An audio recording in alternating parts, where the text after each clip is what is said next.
നമസ്കാരം. സർക്കാർ വാഹനങ്ങളിൽ ഇന്ധനം നിറയ്ക്കുന്നതിൻ്റെ കമ്പ്യൂട്ടറൈസ്ഡ് ബില്ല് നിർബന്ധമാക്കണമെന്ന് ധനകാര്യ വകുപ്പ്. അതത് വാഹനങ്ങളുടെ നമ്പർ സഹിതമുള്ള ബിൽ വാങ്ങണം എന്നാണ് ധനകാര്യ വകുപ്പിൻ്റെ നിർദ്ദേശം. ഇതുണ്ടെങ്കിൽ മാത്രമേ ഇന്ധനത്തിൻ്റെ പണം ലഭിക്കുകയുള്ളൂ. എഴുതി തയ്യാറാക്കിയ ബില്ലിൻ്റെ വിശ്വാസ്യത ഉറപ്പാക്കാനാകാത്തതിനാലാണ് ഈ നിർദ്ദേശമെന്ന് ഉത്തരവിൽ പറയുന്നു. ഇത് പാലിക്കപ്പെടുന്നുണ്ടോ എന്ന് എല്ലാ മാസവും ലോഗ് ബുക്ക് പരിശോധിച്ച് ഓഫീസ് മേലധികാരി ഉറപ്പാക്കണം. ഓരോ വാഹനവും ആ ഓഫീസ് നൽകുന്ന 5 കിലോമീറ്ററിനുള്ളിലെ സിവിൽ സപ്ലൈസ് കോർപ്പറേഷൻ്റെയോ കൺസ്യൂമർ ഫെഡിൻ്റെയോ പമ്പുകളിൽ നിന്നാണ് വാഹന നമ്പർ രേഖപ്പെടുത്തി ഇന്ധനം നിറയ്ക്കേണ്ടത്. ഈ സൗകര്യം ലഭ്യമല്ലാത്തയിടങ്ങളിൽ സ്വകാര്യ പമ്പുകളുമായി കരാറുണ്ടാക്കി ഇന്ധനം നിറയ്ക്കാം.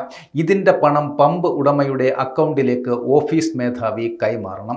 ഓഫീസ് പരിധിയിൽ നിന്ന് 50 കിലോമീറ്ററിന് മുകളിലുള്ള യാത്രകൾക്ക് പരിധിക്ക് പുറത്തുള്ള സ്വകാര്യ പമ്പുകളിൽ നിന്ന് ഇന്ധനം നമുക്ക് നിറയ്ക്കാം. കമ്പ്യൂട്ടറൈസ്ഡ് ബില്ല് ഹാജരാക്കി പണം ഡ്രൈവർക്ക് കൈപ്പറ്റുവാനാകും.